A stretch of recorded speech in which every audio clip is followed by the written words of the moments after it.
Bienvenido al módulo 23, nuevos paradigmas en el abordaje de la enfermedad mental. Y por supuesto, bienvenidos al bloque número 2, que tiene que ver con el estigma en la salud mental. El estigma, por lo tanto, es un tema muy importante porque precisamente para una buena salud mental necesitamos no tener estigmas, no tener y no poner estigmas, no crearlos. Entonces, ¿qué pasa de pronto, no? Cuando sí se crean? ¿Qué pasa de pronto cuando nosotros mismos sí los hacemos? No ayuda en nada a la salud mental, no ayuda en nada a la recuperación de alguien y no ayuda en nada a que alguien mejore, ¿ok? O lo que sí ayuda es para que alguien pueda empeorar, ¿no? Dependiendo de las situaciones. Entonces, por eso este tema es muy importante. Bueno, entonces, de lo que vamos a ver en este bloque 2 es la definición de estigma, aspectos históricos del estigma en psicología y en psiquiatría, consecuencias de la estigmatización en la salud mental, evaluación de estigma hacia los trastornos mentales, intervención para reducción de estigma en la salud mental. El tema de definición de estigma, vamos a ver que es como tal, es una frase. Es un atributo profundamente desacreditador de Erving Goffman. Él es un gran estudioso de todo lo que tiene que ver con la parte del estigma.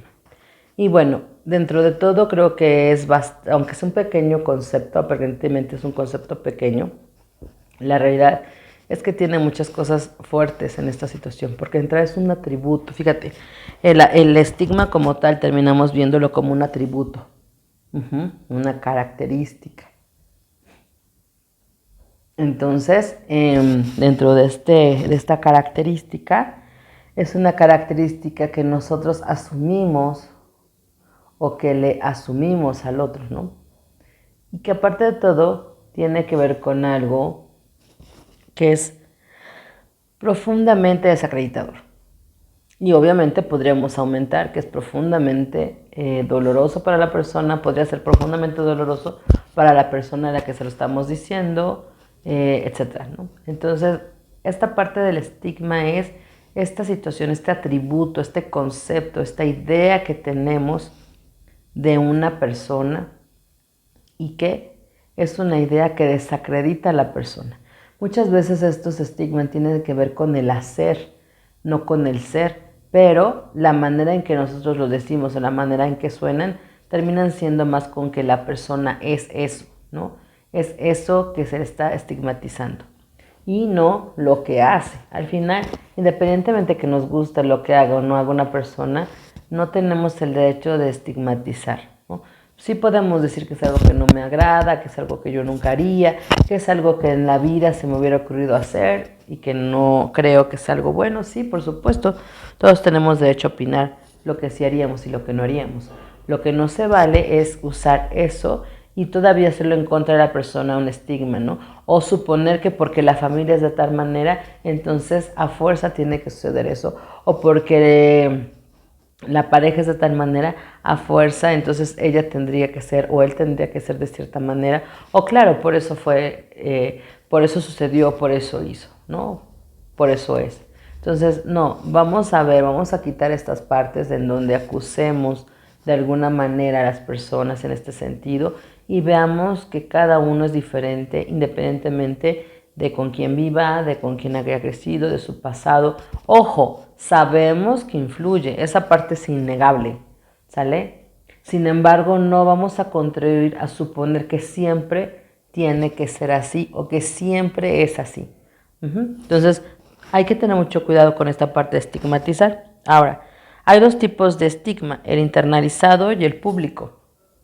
El internalizado es aquel que hayan dicho o no hayan dicho mi familia, que haya dicho o no hayan dicho mis amigos, mi pareja, es algo que yo creo de mí, que yo asumo, que tengo, que soy, que hago, y entonces eso es completamente mío, ¿no?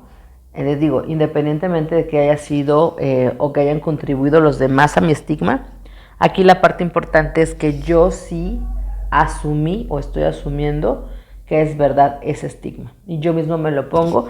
Yo obviamente al ponerme yo mismo un estigma, pues también me estoy debilitando y también me estoy forzando a tener que ser eso o tener que hacer eso, pues para saber que tengo la razón. O sea, si yo estoy diciendo que soy tal persona o que hago tal cosa, lo más seguro es que haga cosas para mostrarlo que sí lo soy. Porque si no, estaríamos desbaratando un estigma. Obviamente no lo vamos a hacer, porque eso implicaría que estuvimos mal, etcétera. Tendríamos que asumir responsabilidades, tendríamos que hacer las cosas, etcétera. Entonces, no todo el mundo lo va a hacer consciente, no todo el mundo lo va a lograr, pero a nosotros sí nos tiene que quedar claro que un estigma internalizado es algo que sí es de nosotros en cuanto a haber elegido que conscientemente o inconscientemente, que lo más seguro es inconsciente, ¿no? Que eso soy.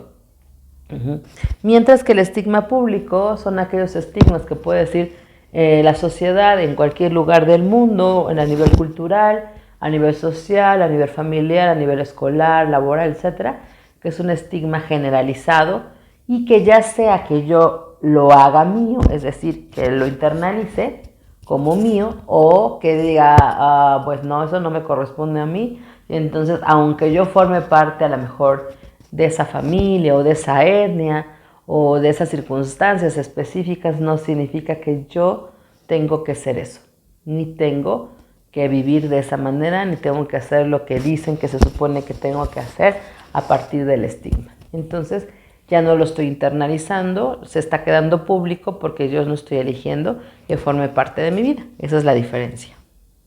Ahora, en el tema 2.2, que tiene que ver con los aspectos históricos del estigma en psicología y en psiquiatría. Bueno, en esta parte vamos a checar, ¿no?, algo muy importante que es, por ejemplo, el saber que el estigma desde siempre, ¿no?, desde siempre ha tenido situaciones que tienen que ver con ignorancia y miedo. ¿Ok? Entonces, la ignorancia y el miedo cuando se juntan va a crear un estigma, o es muy probable que cree un estigma, ¿no? Entonces, ¿por qué la ignorancia?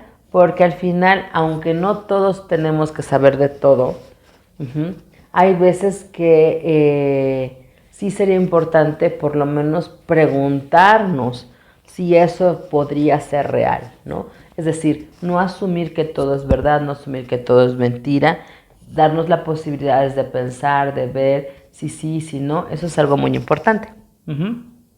Entonces, la parte de la ignorancia y del no querer dejar de ser ignorantes o de no saber cómo dejar de ser ignorantes ante ciertos temas, más el miedo de no saber qué hacer con esos temas. Si toda mi familia es de esta manera, ya tengo el estigma que yo vengo de la familia tal y que todos somos así, ya hay veces que aunque no me guste ser eso, tampoco sé ser otra persona. Tampoco tengo fuerzas para poder ser otra persona. A veces me da miedo tener que estar en contra de todos, ¿no? Porque así se ve, como si tuviera que estar en contra de todos para poder ser yo. Y hay gente que simplemente no tiene esa fuerza. Ahora, eso no es una justificación, pero sí podemos entenderlo.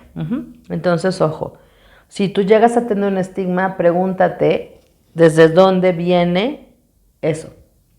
Sobre todo, ¿qué miedo es el que estás tomando en cuenta? ¿Okay? Porque a veces no solamente, no es la ignorancia necesariamente, a veces solamente es el miedo.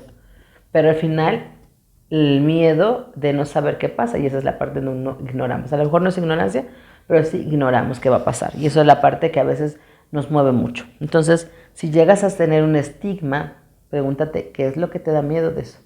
¿Qué es lo que no te gustaría enfrentar? Y tal vez encuentres una respuesta mucho más funcional. ¿Sale?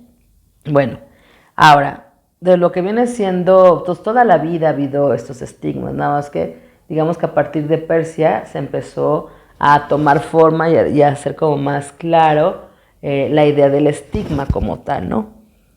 Y bueno, obviamente se pensaba en los espíritus malos, en las posesiones, en los pecados, ¿no? Como parte de esos estigmas. Entonces, si tú hacías tal cosa, pues era seguramente porque, ¿no?, había algún ente te poseyó, o porque esto, porque el otro, o porque iba a suceder, ¿no? También podría ser al revés, ¿no?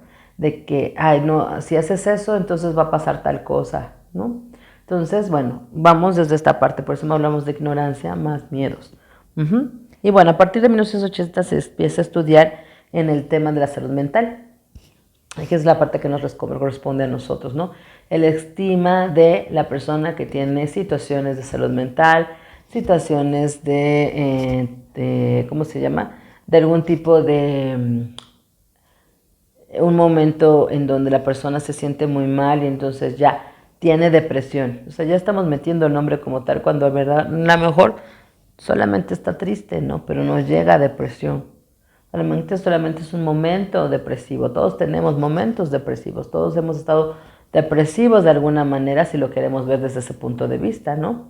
Ahora, la idea es que tampoco se tome a la ligera el solamente, sí, estás deprimido, ¿no? Porque pues ya sabemos que a nivel de manuales y pues tiene ciertos números de días, situaciones específicas para poder decir que la persona está o no está en depresión, etcétera, ¿no? Pero entonces por eso también la importancia de buscar a lo mejor otra palabra que no tenga que ver con depresión, pues para no asumir que la persona está depresiva cuando a lo mejor solamente está triste, ¿no? Pero pues ya lo vimos apachurrado y entonces ya tiene depresión. Ya estamos estigmatizando. Claro, por eso se siente así, por esto y esto y esto. Pero no como una situación de análisis clínico, sino como una situación de así es, punto, y no hay de otro. Entonces acuérdense que una parte importante es aprender a no ser rígidos en cuanto a lo que hacemos o pensamos, ¿ok? Entonces, a mayor conocimiento, mayor responsabilidad y mayor flexibilidad, ojo. A veces pensamos que tener mayor conocimiento implica que ya tenemos que llevar todo al pie de la letra. No, porque todo al pie de la letra nos deshumaniza, sobre todo si estamos hablando de situaciones de salud mental. Tenemos que llevarlo, sí, obviamente de manera ética, de manera responsable, pero también flexible, porque eso es lo que nos va a ayudar a no estigmatizar. Bueno, en el tema 2.3 estamos hablando de las consecuencias de la estigmatización en la salud mental. Entonces, dentro de estas consecuencias que estamos hablando, tienen que ver con situaciones internas y externas, ¿ok? Dentro de lo que viene siendo las situaciones internas, estamos hablando de que se puede dar una alineación de tal manera que la persona, o sea, que se haya repercusiones fuertes en la persona con esta alineación, ¿no? Con esta separación, con eso no soy o con esto soy, ¿no? Y eso implica que la persona pueda adherirse al estereotipo y entonces se empieza a internalizar. O sea, acuérdense que era lo que está en la parte externa, lo empiezo a internalizar porque me empiezo a leer y empiezo a decir, sí, es cierto, eso soy, eso hago, estoy mal yo, ¿no? Todos los demás tienen razón, la que está mal soy yo. Y entonces nos empezamos a aliar al estereotipo, que eso es precisamente lo que no queremos que suceda, ¿no? Específicamente es lo que no queremos que suceda. Esa alineación al estereotipo que haría que empezáramos a asumir cosas que no somos, que no tenemos, pero que a fuerza queremos tener. Y alguien dijera, ay, pero ¿cómo quiero hacer eso? ¿Cómo tener eso? Bueno, te recuerdo que tiene ganancias de pronto que a lo mejor tú no ves, pero que la persona inconscientemente sí está viendo, como la aceptación en su familia de origen, la aceptación en su etnia, la aceptación en su círculo social. Entonces, muchas veces para ser aceptados, y obviamente no haciéndolos necesariamente conscientes, pueden asumir cosas, pueden aceptar cosas con tal de ser aceptados, valga la redundancia, ¿no? Entonces, esto es donde tenemos que checar muy bien que la persona se sienta fuerte, pues para que no tenga que renunciar a ser ella misma o solamente para ser aceptada por los demás. Porque ese es uno de los grandes peligros y desafortunadamente también una de las grandes cosas que pasa habitualmente, ¿no? Muchas personas son capaces de renunciar a sí mismas con tal de ser amadas, vistas, aceptadas, etcétera, etcétera, ¿no? Entonces, desde ahí es como podemos permitir este estigma hacia nosotros mismos, ¿ok? Y bueno, cuando se va dando todo eso, pues hay una gran posibilidad de hacer una retirada social, ¿no? ¿En qué sentido? En el sentido de que ya no, como me sumo de cierta manera, entonces ya no me puedo relacionar con los demás de una manera generalmente funcional, ¿no? Entonces, muchas personas que tienen como estigmas muy fuertes que asumieron, lo que hacen es que o lo muestran mucho o se hacen a un lado mucho, ¿no? Puede ser cualquiera de las dos cosas. Dependerá del estigma que hayan asumido. Pero al final sí se puede dar una gran retirada a nivel social, ¿no? Y eso lo único que ayudaría es a que el estigma se haga más fuerte.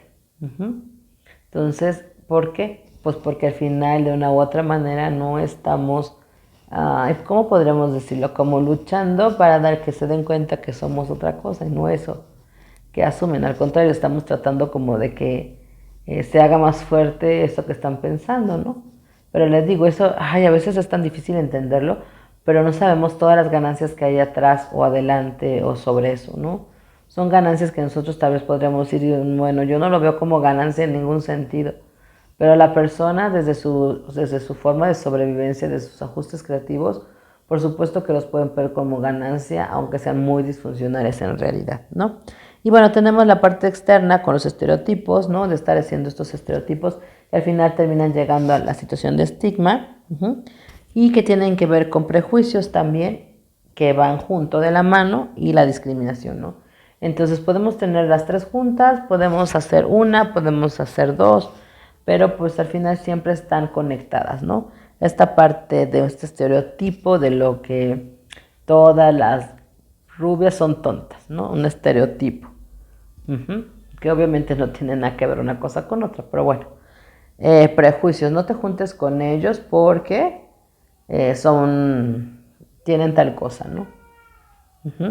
O esta parte. Y la discriminación, que ya asumen cosas más fuertes y que obviamente podemos discriminar por etnia, color de piel, por orientación sexual, etcétera, etcétera, etcétera.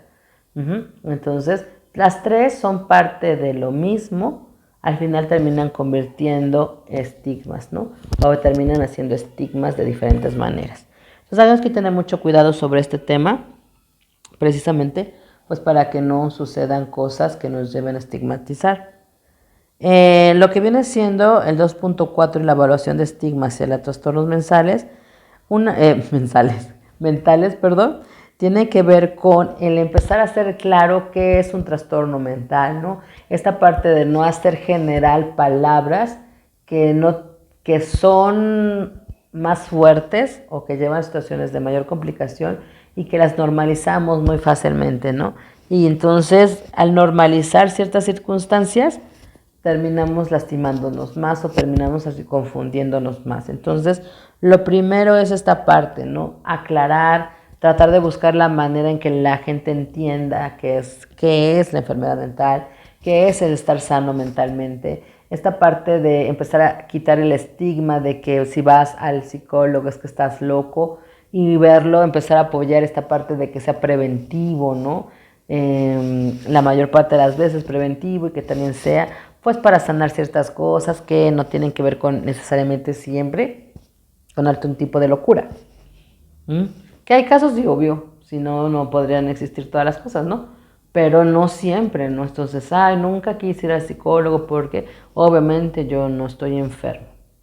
Entonces, pues esta parte del yo no estoy enfermo, pues ya es un estigma, ¿no? No estoy enfermo mental, entonces como para qué quiero ir con alguien. Entonces, esta es la parte importante, hacer la chamba en este sentido de aclarar lo que sí es y lo que no es.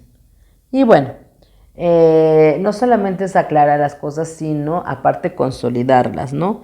O sea, hacer esta parte, hacer esta parte de consolidación, de explicación de lo que realmente es, de lo que no hacemos.